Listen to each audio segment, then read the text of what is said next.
Bon, je m'appelle Frédéric Rudan, j'ai une bonne cinquantaine d'années et je suis architecte d'intérieur.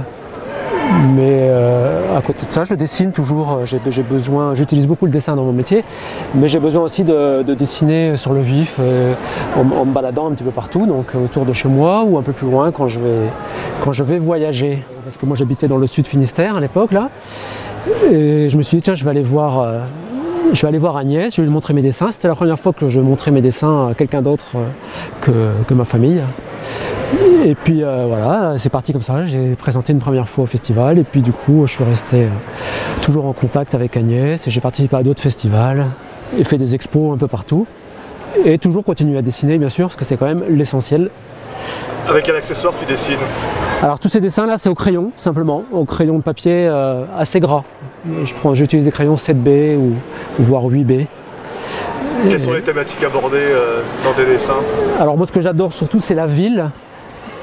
C'est tout ce qui est très dense et chaotique et essayer donc au milieu de tout ça de trouver de l'ordre par le cadrage que je mets du temps à trouver. Je marche beaucoup en fait, je passe plus de temps à marcher qu'à dessiner quand je... Tu aurais pu brièvement montrer un peu tes tableaux qui expriment ce désordre? Voilà, donc tous ces dessins là ont été réalisés à Alexandrie. Sur plusieurs séjours, des séjours personnels et aussi des séjours en résidence artistique.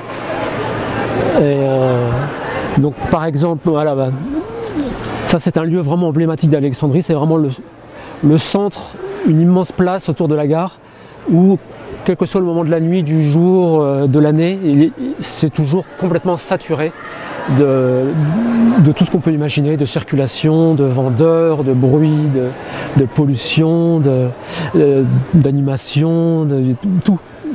Donc c'est vraiment un endroit extraordinaire, quoi. Pourquoi ce choix du crayon en noir et blanc Alors justement parce que moi j'essaye de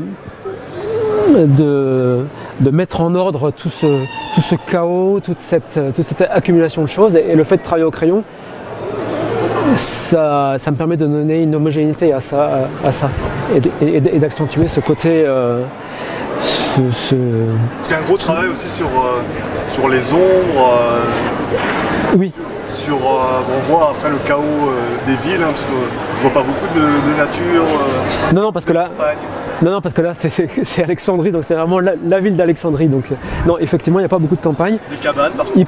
Il pourrait y avoir la mer. Oui, les cabanes, ça c'est au bord de la mer. Là. Donc là, le chantier naval là-bas. Donc là, c'est vrai qu'on est à la frange de la ville. Ça a quand même un côté mais je suis tourné vers la ville, oui. Assez noir. Oui, mais justement, c'est ce que j'aime, c'est avoir l'impression de pénétrer dans les entrailles de quelque chose, d'une espèce de grosse machine humaine qui est usée, dont chacun a apporté sa touche. Chaque habitant dans ce genre de ville participe en fait à la ville, beaucoup plus que chez nous. On voit quelques personnages aussi là. Voilà, donc tous ces personnages sont faits généralement dans les cafés. Donc c'est les moments de pause un peu calmes. Comment tu les choisis je dessine les gens qui sont autour de moi, mais comme ça, quoi, à la volée, quoi. Je leur demande pas de poser. Donc bon, quelquefois il y a des dessins, je sais plus, qui sont... Parce qu'on voit pas beaucoup de personnages à l'intérieur des villes dessinées, chaotiques.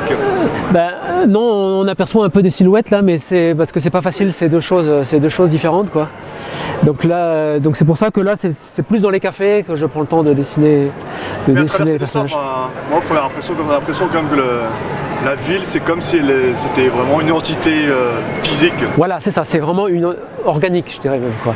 Quelque chose d'organique et qui est en perpétuel mouvement et évolution, changement, modification, adaptation. Voilà, adaptation, ça c'est un mot que j'aime beaucoup. Et c'est une ville qui est utilisée, quoi. Donc c'est pour ça que j'utilise le mot d'usage beaucoup. Qu'est-ce que tu attends, dernière question, du festival? Montrer déjà ton travail, parler avec notre auteur. J'attends rien de spécial, mais c'est pour le plaisir de partager mon regard, ce que j'ai fait, rencontrer des gens qui peuvent avoir des regards similaires ou différents, échanger sur tout ça. Ok, merci. Et ben voilà, merci beaucoup.